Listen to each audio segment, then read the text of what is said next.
Good evening. Good evening to everybody. Welcome everyone to the session.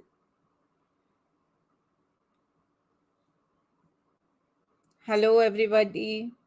Good evening, Shweta.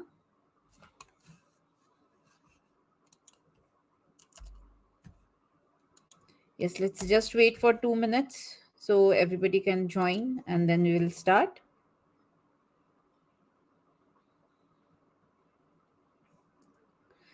So today, as you know, our topic of discussion will be prokaryotic gene regulation, and that happens with the help of Operon. So today we are going to discuss questions, especially part C based questions which are asked from Operon. Okay. Now, since in the classes we have not yet completed the tryptophan operon, so that's why I have not taken the tryptophan operon. But yes, in batches, in the morning batch I have finished lac operon, whereas evening batch is little lagging. But don't worry, we will come to that pace. And I hope like when we will discuss this question, I'll give you the background as well, so it will be easy for you to understand. And anyways, wherever you are not able to understand, you can of course ask me. So today I have included questions specifically from the lacoperon itself. All right. Yeah, good evening, Dipshika, Vanishri, how are you all doing?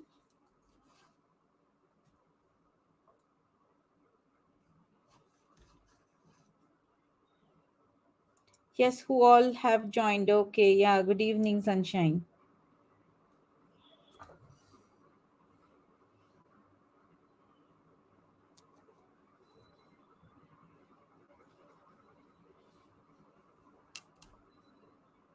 Good evening, Ashwarya.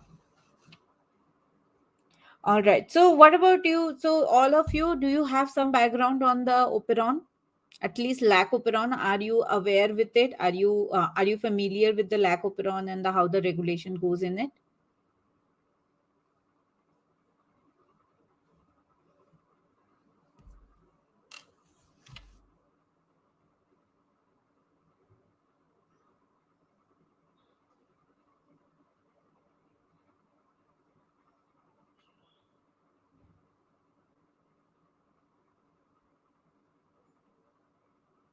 Vanishri, lock and key mechanism is something that happens in the enzyme kinetics, not in operon.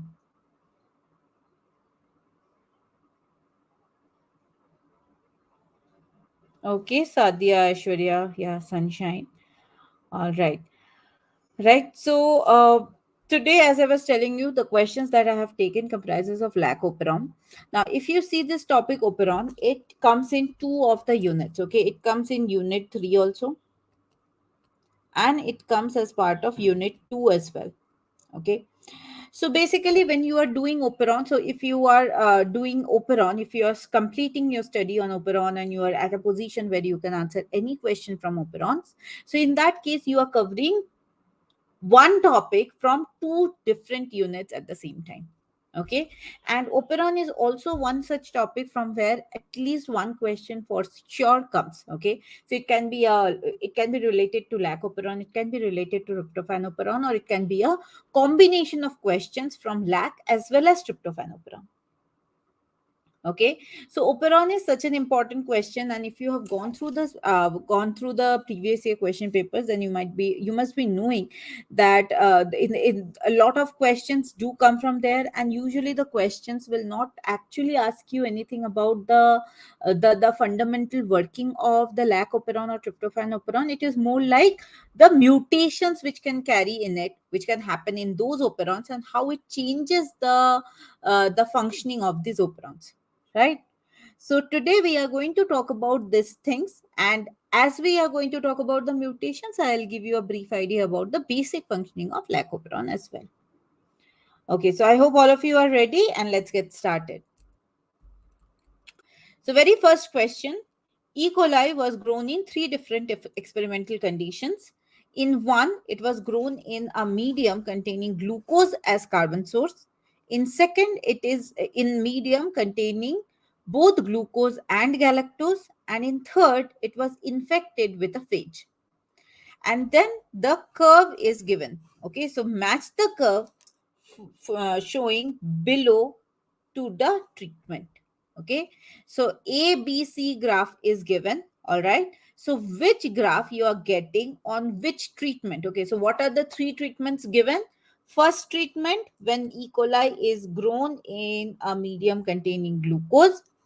This is second, where it is grown in a medium containing glucose and galactose.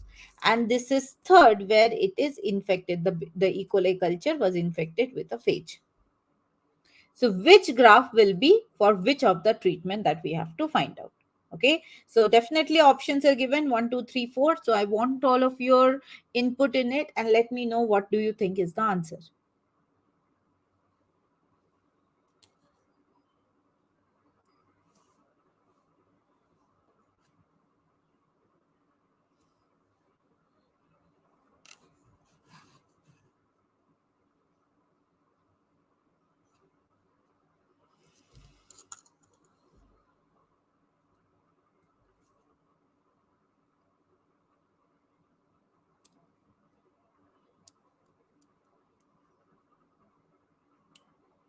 Yes, Achal, Sadia, Dipshika, absolutely correct. No, Sunshine, that's not right. Yeah, Vanishri, you are also correct. Okay. So what happens in lacoperon? Lacoperon, we know that it's a negatively regulated inducible operon. Now, what happens in inducible operon? So, inducible operon means it is off, and it needs an induction to turn it on, right? Now, how is it off? The off is by a negative regulation. So, if it is a negative regulation that is working here, that means it is off because a repressor. So, repressor, whenever repressor is controlling the operon, that is what we call as negative regulation, right? So, if it is off, means a repressor is controlling it, which again means that the repressor is binding with the operator, and that's why the RNA polymerase is not able to bind with the promoter region, and that's why the operon is off. So when we have to be on, okay, so what does that mean? The repressor has to be removed. This repressor has to be removed, and that is when the RNA polymerase will bind with the promoter properly, and the transcription of the operon genes can happen. Okay, so who acts as the inducible molecule or the molecular signal that will remove the repressor? That is allolactose. And allolactose is a isoform of lactose, right? So allolactose is the inducer. So when allolactose is present, so when lactose is present, that lactose is converted by beta galactosidase into allolactose, and then allolactose acts as the inducer to remove the repressor. Okay, so basically lacoperon will be on when lactose is present. So lactose present, lacoperon on, right? Now what about the other? So now, so if the lactose is present, then operon is on. Okay, next what it is showing, that it is present in a medium. The E. coli is grown in a medium containing glucose and galactose. Okay, so I'm sorry, it will not be galactose, actually it should be lactose, glucose and lactose. Okay, so if it is grown in a medium containing glucose and lactose both, okay, so in that case what do we see? That E. coli will show the diauxic curve, because glucose being the first preferred carbon source, so glucose will always be first used. Okay, and all other metabolism of all other secondary metabolites will be turned off till glucose is present. Okay, and that is what that is the phenomena which is called as catabolite repression, right? So lactose will only be used after all the glucose has been used up. All right, and because of that, the curve is shown like this, where there is glucose. First it is utilizing glucose, so there's a lag phase, exponential phase, and again stationary phase, and then again a second curve will rise. Okay, so this first curve is the time when when the E. coli is growing by using glucose, and second is the time when the E. coli is growing using lactose. Okay, so this curve A is for sure for glucose and lactose. Now B will be a simple growth curve, so definitely it has to be 1, right, where it is when the culture is grown only in presence of glucose. And third, as you can see, what is this y-axis? It's a number of cells. So here you can see after some time, number of cells are decreasing.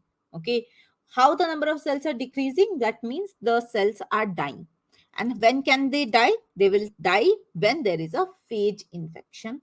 That means this C is for phage infection, right? So that's why we are getting the answer as 2. So A is grown in glucose and lactose, B is grown in glucose, and C is infected with phage.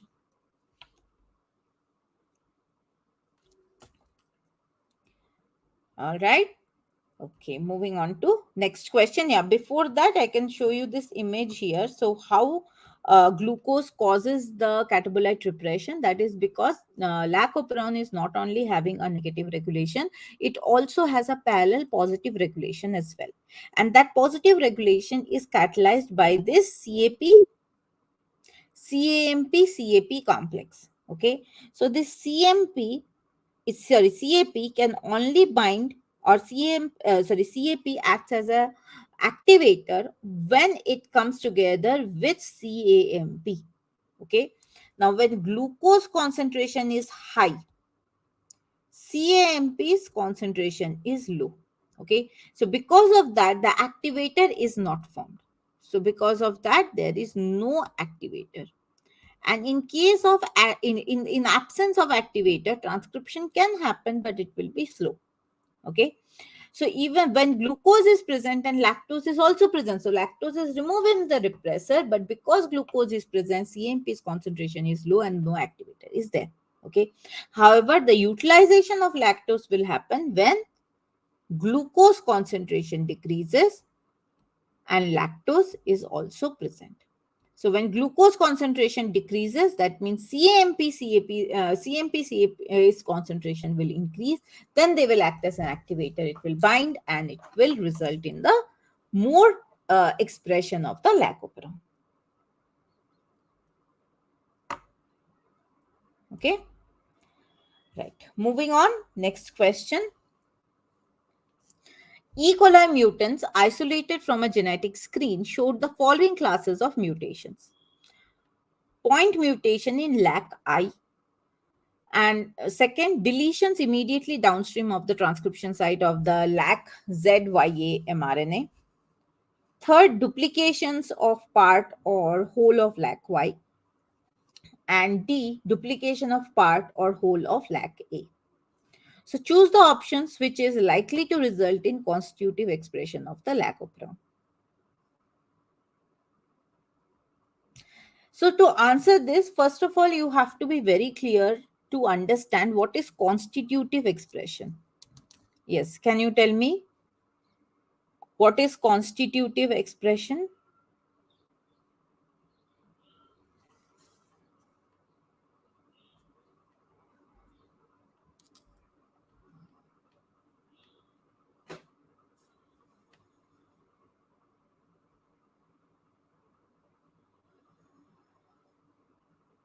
Yes, chalo quickly. What is constitutive expression? Yes, constitutive expression, that's correct. Achal, partially correct. Continuous and same level of expression.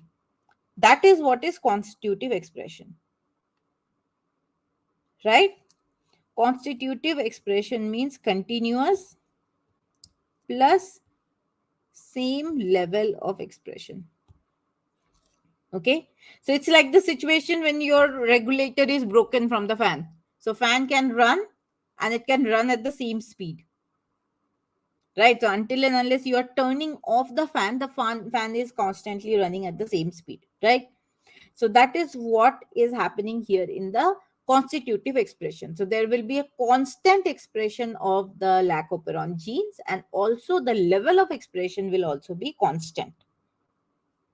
Yes, it will not be regulated. That's correct, Shubham. unregulated expression, right? So there are four conditions given. So you have to select one or more of these combinations that will result into constitutive expression of the lac operon.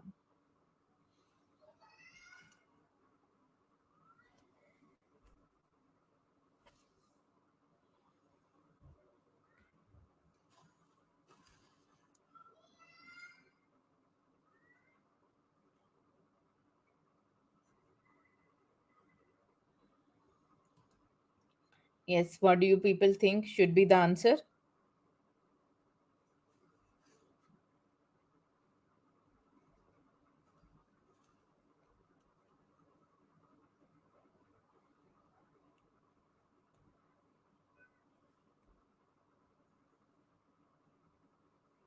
Okay. I'm very sorry, guys. All of your answer is wrong. See, let me draw the lac operon. So if this is the lac operon, suppose this is the promoter region, then there is the operator region. Okay. And then lac Z, lac Y, lac A. Right? This is the lac operon.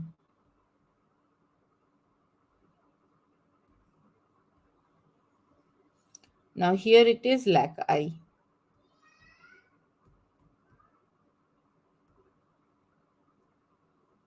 which has its own set of promoter, PI.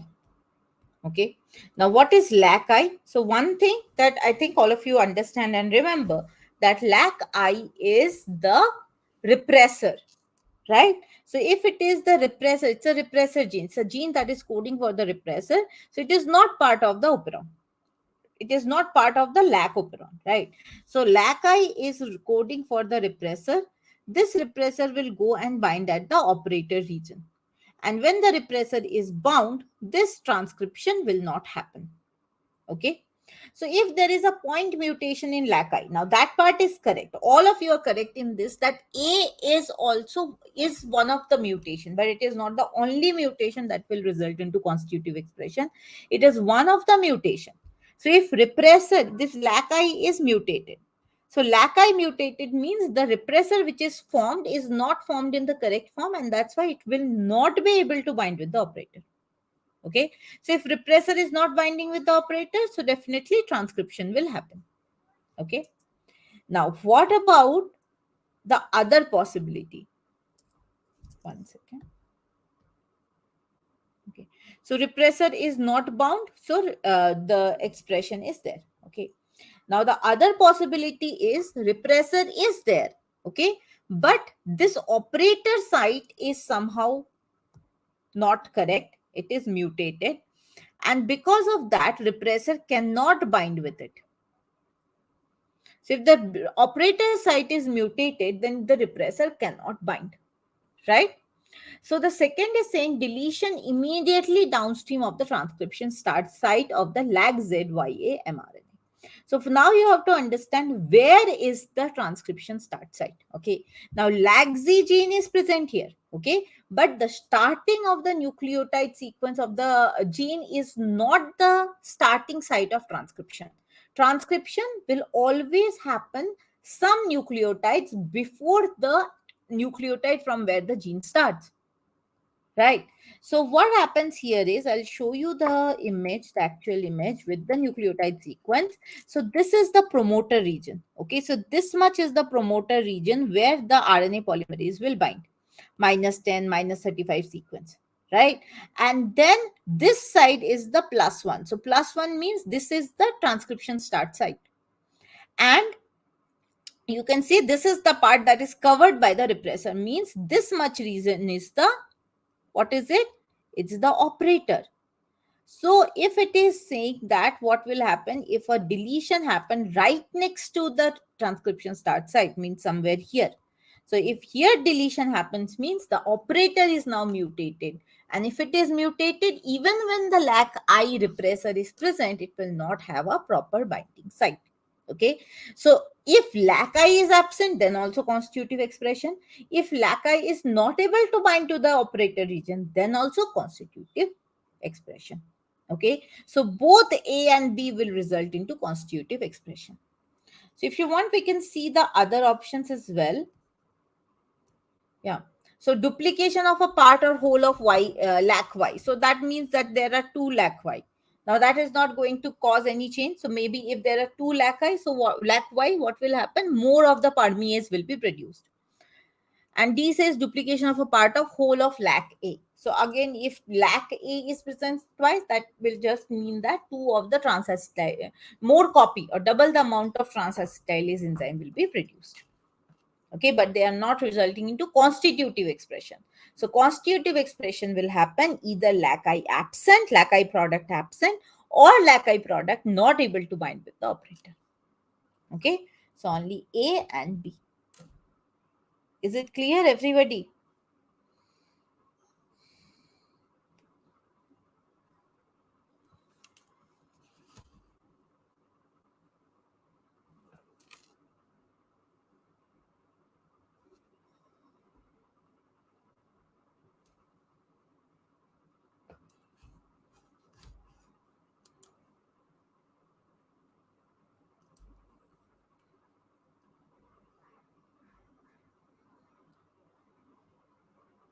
Okay. So again, this is the advertisement for our Raftar batch. You must be knowing that Raftar batch is going to start from tomorrow itself, and only few seats only are remaining, and you get the complete coverage guarantee, complete online topic coverage guarantee, online study access, as well as the faculty support. So any information that you have and you need, you can message us or you can call us in this toll free numbers.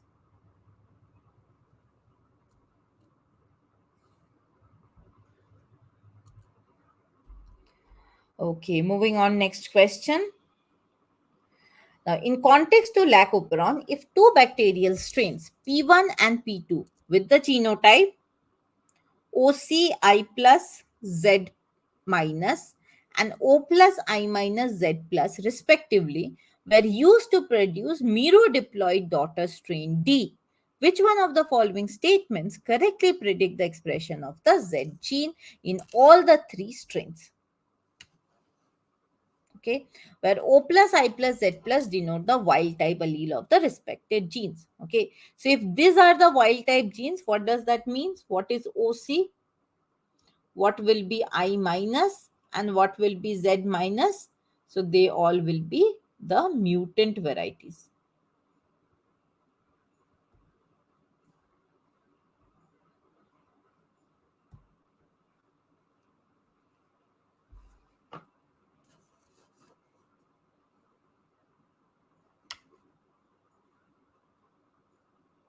Okay, now what it is saying, that we have created a miro diploid daughter strain. Can anyone tell me what is the miro diploid cell?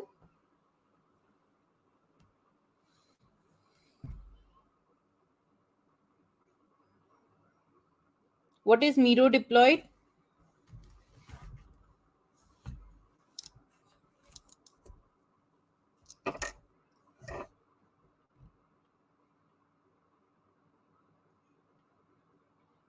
Having both sets of what, Anupam?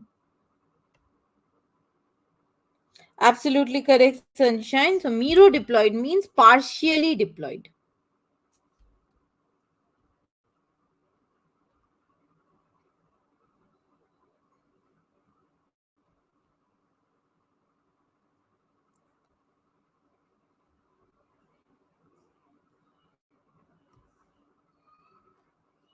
Okay, now what happens in the bacterial cell? So bacteria has only one bacterial DNA, right? One bacterial chromosome. So because of that, all the genes are present in a single copy.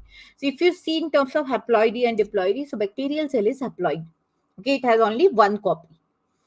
Now, what happens is if it is miro-diploid, so in case of miro-diploid, what happens? A segment of the bacterial gene is present as a part of the plasmid DNA. Okay. So for that particular gene, so the situation will be like this. So if it is a bacterial cell, so a particular bacterial chromosome is having this, right? So suppose we are talking about a particular gene. So that gene A is present in the bacterial DNA.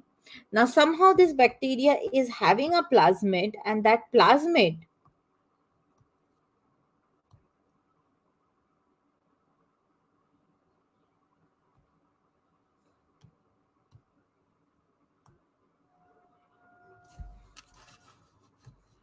just give me a minute. So this bacterial cell has a plasmid, and that plasmid also have a copy of this gene A. Okay. So what happens? So this cell has two copies of gene A, whereas all other genes are present in single copy only. Okay. So such a cell we will call it as mero-diploid, or it is partially diploid, because some of the genes only are present in two copies and others are present in a single copy. Okay. So what we have here is we have two different strains, P1 and P2, and they were mixed to form a mero-diploid daughter strain. Okay. Which one of the following statement correctly predicts the expression? Okay. So what does that mean? So in the partial, in the first of all, let's talk about P1. So I hope all of you understood what are mero-diploid cells. Yeah. So in case of P1, what is the genotype that we are having? P1's genotype is OC, I plus, and Z minus.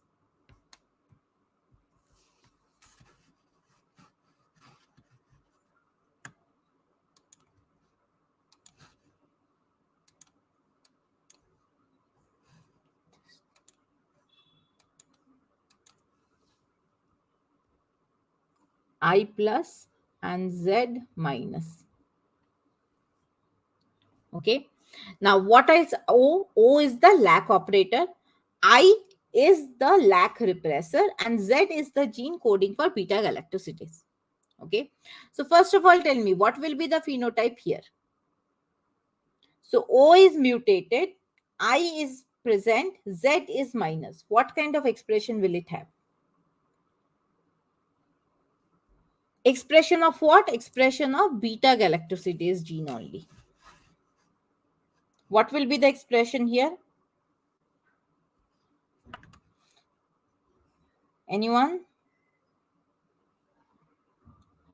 Okay. So Achal, Anupam, you guys are saying no expression. So if there is no expression, can you please tell me why there is no expression? Why there won't be any expression? Can anyone tell me?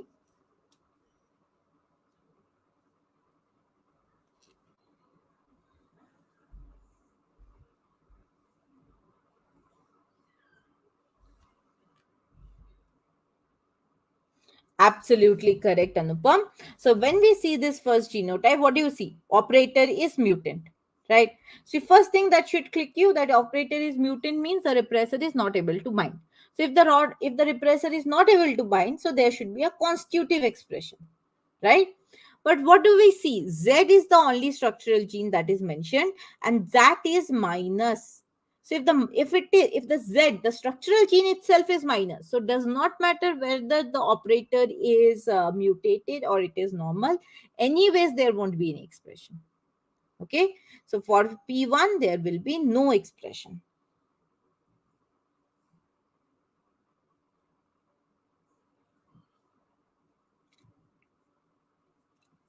Fine. Next, moving on to P2. Now, what is the genotype of P2 that we have? P2's genotype is O plus, I minus, and Z plus.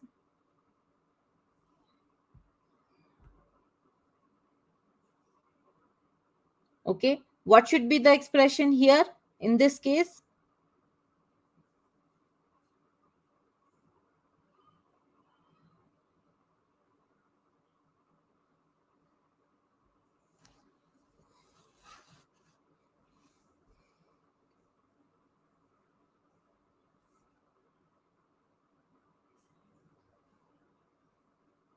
That's correct, Anupam. P2's expression will be constitutive. Yes, you are also right, Sunshine. So what is happening here? I is minus, means there is no repressor. So if there is no repressor, will anything go and bind here to the operator? No. So operator is free. And if operator is free, then RNA polymerase can bind to the promoter and can transcribe the lac operon genes correctly and fastly and efficiently. Okay. Now Z is positive, that means Z is also functional. So this will be the case where it will show constitutive gene expression.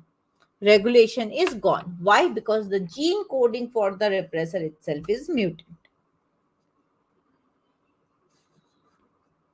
Everyone, is it clear? Is this much clear?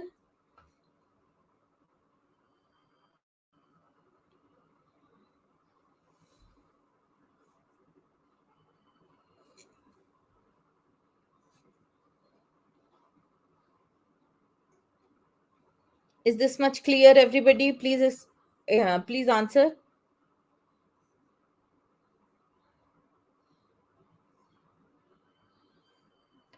Okay, now what is the third type? Third type will be a miro diploid of P1 and P2.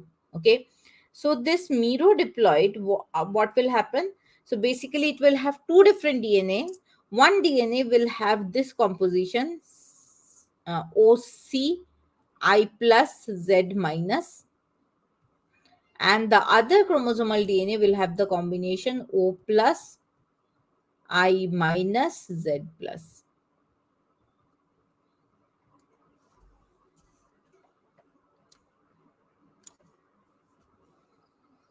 Okay, now let's see. So here what happens? Z is minus. So O is mutated, but since Z is minus, so there is no expression. Now, in this case, what was the scenario? That the repressor is not present, and that's why there was a constitutive expression, right? But now what will happen is in this miro diploid, since it has two different DNA molecules, so one has the I plus copy, one has the I minus copy. Okay. Now, we do not need the gene that is coding for the repressor directly. We need the repressor only. Okay. And repressor, being a small protein molecule, can diffuse through the cell. So the gene coding for the repressor does not have to be present in the same DNA that has the lac operon. It can be present anywhere in the genome as a separate DNA, or or it is the product of it can also be present. Okay, so which can diffuse through the cell. So what we see that the DNA where O is plus and I is plus, that is there in their wild type form. So in that I is minus. That means this I is not coding for any repressor. But since the miro diploid has another DNA, okay, with this composition, so here I plus is present. So we don't need I plus. Actually, we need the product coded by the repressor, right? So this I plus will code for the repressor. The repressor will diffuse through the cytoplasm and go here. Okay, and this repressor will go and sit at the operator, and because of that, it will have a inducible expression. Okay, or a regulated expression, the basic expression that happens for the lac operon. All right, so answer will be option 1. Is it followed? Is it clear, everybody?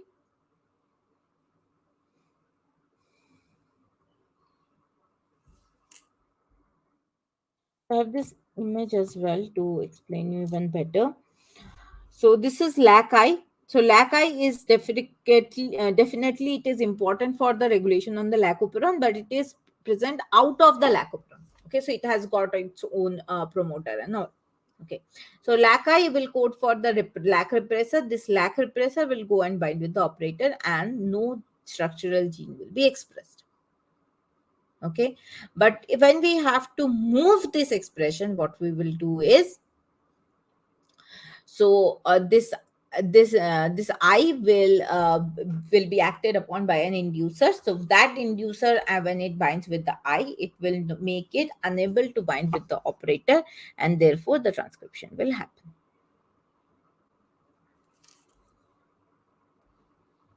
Okay, so answer here will be option 1.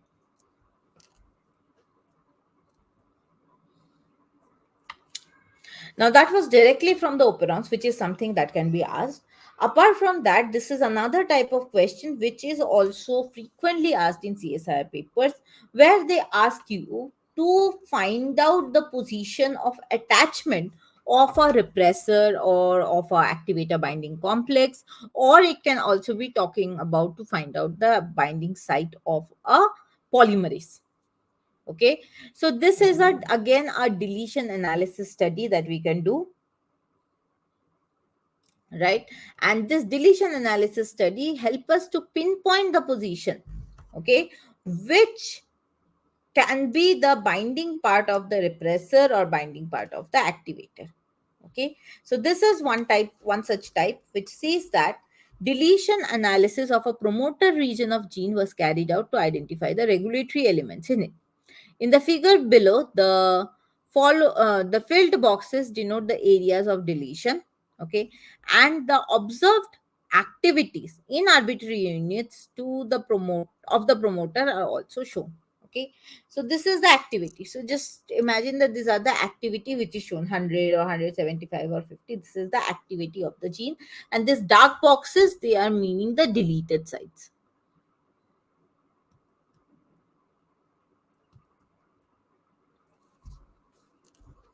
Okay, so based on the observation, following test statements were made.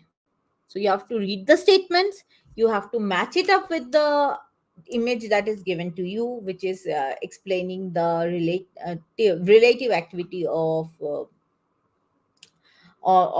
this gene. Okay, and then you have to find out where exactly can be the, or which regulatory element and which regulatory element is present where. This is a pure analysis based question. I want you to take 2 minutes and try to analyze.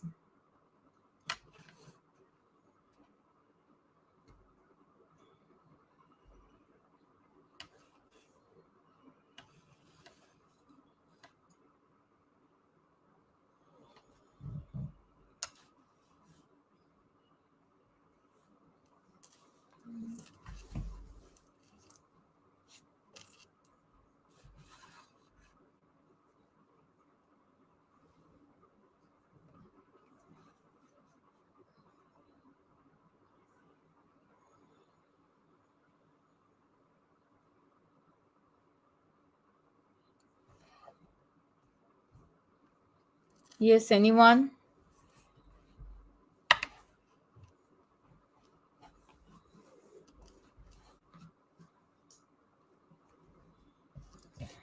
So, how to solve this kind of question? I will suggest that read every sentence. Okay, what are the options given? Read each of the options and then check them out in the diagram that is given to you.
Yes.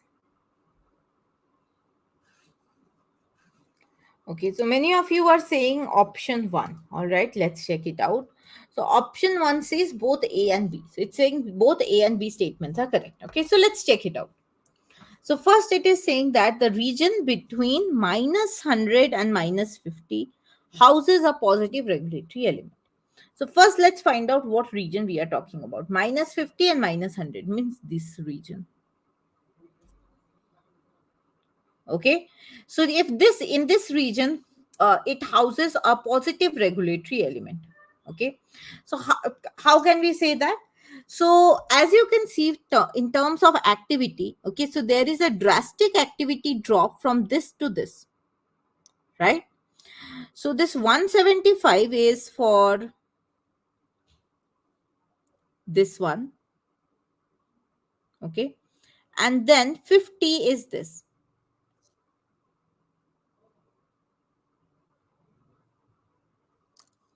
Is this the right order? How I have mentioned? 4, 5, 6, 1, 2.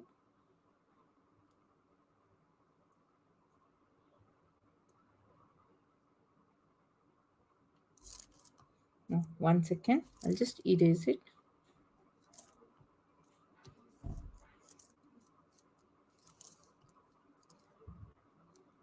This is for this deletion, this for this, and this. Right? Now, in this case, what is happening? So, 100 to 50. Okay. So, as you can see from here to here, there's a drastic drop in the activity. Okay. That means what? The site which is getting deleted here, okay, compared to here, that is the place where a positive regulatory element was present or an activator is present, because when that site is deleted, activator is no longer able to bind, and because of that there is a decrease in the activity. Okay. So what is that region? So if you compare this, it is 175 and next one is 50. So this is that site that is getting deleted. So this site is what? This is between minus 100 to minus 150. So this is the site where it is housing an activator, not 50 to 100. Do you all follow? Ashwarya, Achal, Sharda, Vanishri. So because of that, statement A is incorrect.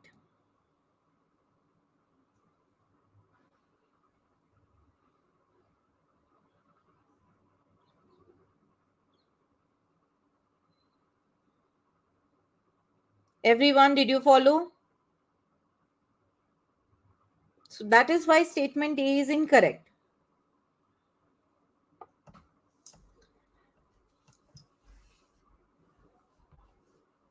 Right? Next one. Next statement, let's see, B. The region between minus 200 and 250 houses a negative regulatory element. So if there is a deletion in this region, then what should happen? That the negative regulatory element will not be able to bind. And because of that, level of transcription or level of activity will increase. Right? So minus 200 to minus 250 means this is the region that we are talking about. Okay. So what do we see here? So in this, in wild type, it is 100%. This also, in the second one also, it is 100%. In the third one, the activity decreases drastically to 170. Sorry, it increases drastically to 175. Okay. So what part is getting deleted here? Minus 200 to 250. So this might be the attachment site of the regulatory negative regulatory element, because once that is deleted, the negative regulatory element is not able to bind, and because of that, the level of transcription increases. Okay. So this seems to be a correct statement. That's this region minus 200 to 250 houses a negative regulatory element. Now statement C, the region between 150 and 200, 150 and 200 houses a positive regulatory element. Okay. Now this is the site that we are talking about here, 150 to 200. Okay. Now what do we see? That in this one, in this case, when this 150 to 200 region is present, then also the activity is 175. And in the next one, when this 150 to 200 region is absent, here also the expression is the activity is 175. Okay. That means this is not a binding site of any of the element, because neither the expression is increasing nor the expression is decreasing. Okay. So this is not a binding site of any of the regulatory element. Okay. So C also is incorrect. So which one is the correct statement? Only B. So answer will be option 3. Ashwarya, do you understand?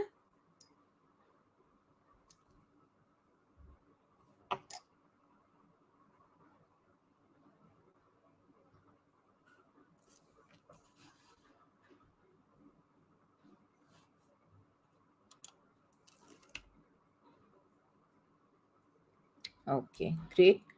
Moving on, next question. Again, we are at mirodiploid. Okay, so there's a mirodiploid strain of E. coli with the genotype this. All right, so where the F means F plasmid has this combination, whereas the other chromosome has this. Okay, the activity of beta galactosidase enzyme was measured in this strain upon following treatments. Okay, so what are the treatments? A, no induction. B, induction with n moles of IPTG. C, induction with n moles of lactose. D, induction with n moles of lactose in presence of n moles of glucose. Which of the following graphs depicts the expected trends in beta galactosidase activity under the four different conditions?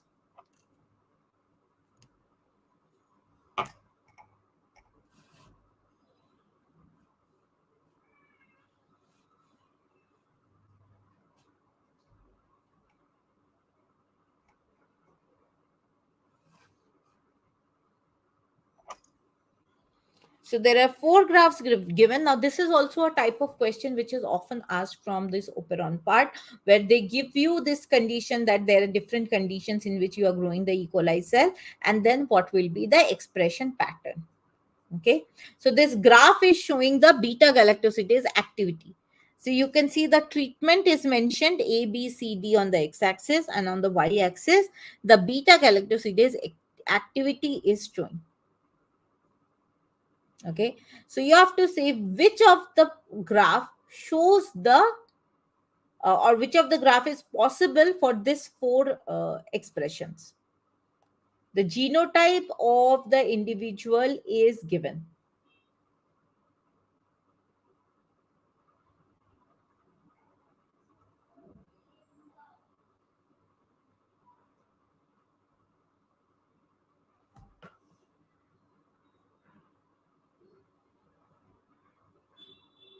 Yes, what do you all think?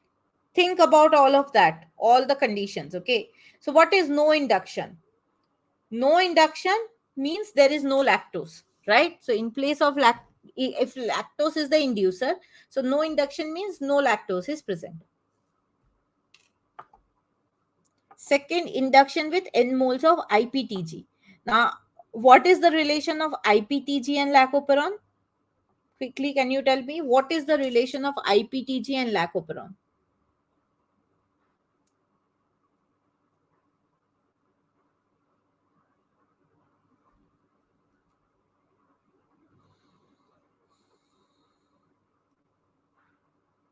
Yes, anyone? Can you tell me? IPTG and lacoperon. What is the relation?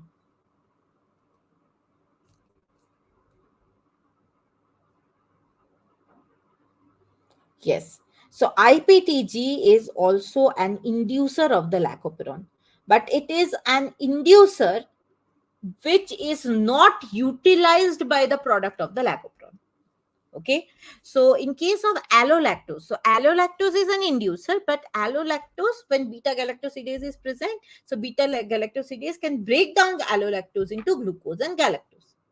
Okay, but IPTG can start the lacoperon, can induce the lacoperon by removing the repressor, but beta galactosidase that is produced will not be utilized to break down IPTG. Okay, so that is what is IPTG. It is an inducer of lacoperon, but it is not an inducer that is used by the product of lacoperon.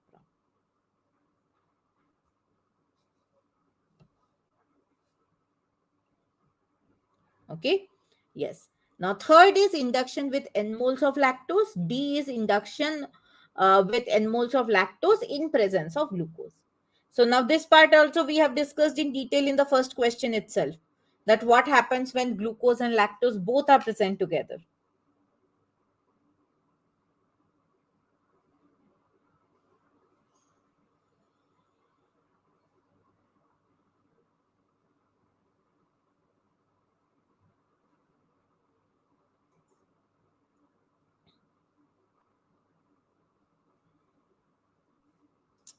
Okay.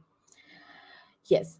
So if we see the conditions, right? So if there is no induction, so no induction means no inducer is present. So your concept will be that the operon, the repressor will be present at the operator, and because of that, the transcription will be completely off. Okay. So when you think like that, you will think for option 2, which shows that for no induction, there is zero beta galactosidase.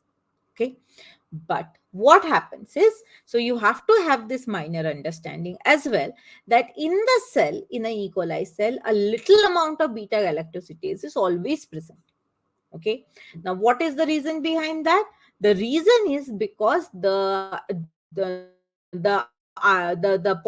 polymerase, okay, the repressor, even in absence of any inducer, the repressor can fall off spontaneously.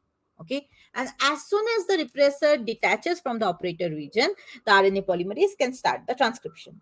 Now, definitely in few seconds only the repressor will be replaced. Okay, so it will again bind to the operator, but by that time the RNA polymerase would have started the transcription. Okay, so because of that, a little amount of beta galactosidase is always present in the cell, even when the lacoperon is completely turned off.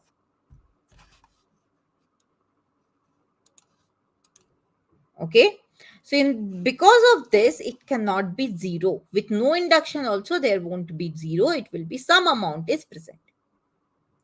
Okay, so that is there. So small amount is present. All right.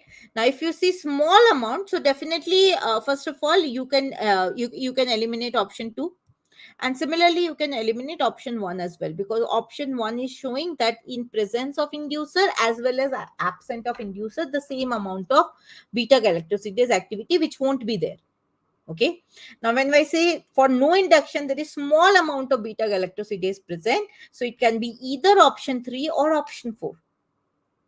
Okay. Now let's check the other one. Induction with n moles of IPTG. So IPTG acts as an inducer. So definitely there will be higher activity of beta galactosidase. Okay. Now C says induction with n moles of lactose. Now lactose will also induce the operon. Okay, but what will happen, that this allolactose can also be used by beta galactosidase to break it down. Okay, so if the beta galactosidase that is produced, some of it is occupied in breaking down this allolactose, means the total activity of beta galactosidase is lesser as compared to situation B. Because B, it is just producing beta galactosidase, that beta galactosidase is not involved in breaking down IPTG. Okay, so the activity of beta galactosidase in IPTG will be higher as compared to when lacoperon is induced by lactose. Okay, and then D says induction with lactose in presence of glucose. So then also it will be a small induction only, because the repressor has been moved, but because the activator has not bound, the transcription will not happen efficiently. A small amount of transcription only will happen. Okay, so by considering all these criterias, the best suited graph is option 3. So where this condition, no induction and in presence of glucose, both are same. With IPTG, it is the highest activity. With lactose, it is the activity is higher, but a little lesser than that when the lacoperon is induced with IPTG. Is it understood? Is it clear, everybody?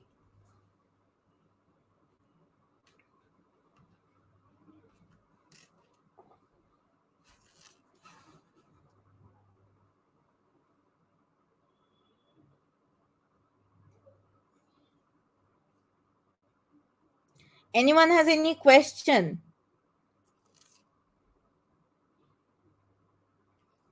So here is the molecular structure of IPTG. You can see. So IPTG is isopropyl thiogalactoside, which has a similar structure to allolactose, and because of that, this IPTG is called as gratuitous inducer, which can induce the lacoperon by attaching with the repressor and making it deactivated, but it is not utilized by the product of lacoperon to break. Okay, so IPTG can induce the lac operon, but it cannot be broken down by the by the genes of the lac operon. Okay, by the product of the lac operon. So IPTG is a synthetic molecule not metabolized by LAC-Z, used by molecular biologists to induce protein expression using the lac of promoter. Okay, so you might be seeing that when you study the recombinant DNA experiment. Okay, so in recombinant DNA technology, in many of the places, like wherever we are adding some marker gene also, right? So with that marker gene, we need a promoter. So usually lac promoter is used. Okay, why lac promoter? Because when you are using lac promoter, then IPTG can act as the inducer. All right, it can act as a gratuitous inducer, and by using IPTG, we can turn on the promoter, and thereby whatever gene that promoter is controlling, that expression we can check. Okay, so lac promoter with IPTG as an inducer is a common regulatory element that we use for recombinant DNA technology. All right. So in today's class, I tried to show you three kinds of questions. Okay. One is about the mutations that we are talking about, the different mutations that happen in the lac operon and how it affects the expression of the operon. Second type of question, we talked about the positioning, the deletion mapping, by which we try to find out the exact binding position of an activator or binding position of a repressor. And third kind of question is again about the mutations in the operon, but it's not in words. You have to find out with the level of expression, which will be depicted in the graph. Okay, so this kind of graph related question from the operon is also asked. Now, definitely, I had added more questions, but since we are up with the time, so only 2 minutes left, so I cannot show you any further question. All right. So with this, we are going to stop the session here. And before ending of the session, a quick reminder of the Raftar batch that is going to start today. And our entire focus will be 100 days preparation. Okay. So in 100 days, how do we finish our preparation, and how can we even qualify CSIR exam with a solid 100-day preparation? Okay, and for that we also have a webinar as well today is also, and I'm very sure that you all of you have got the notification for that master class, which will happen from 7 to 8, and I hope to see you all there as well, where we will talk about the proper solid strategies that will help you to conquer this battle in 100 days only. All right. Thank you, everyone, for joining, and have a good evening. It was very nice to see you all and be here. And again, in the next session, whenever it is scheduled, we will all again talk about the various questions from Operon and other gene regulation related questions. Okay. Thank you, everyone. Bye. Have a good evening.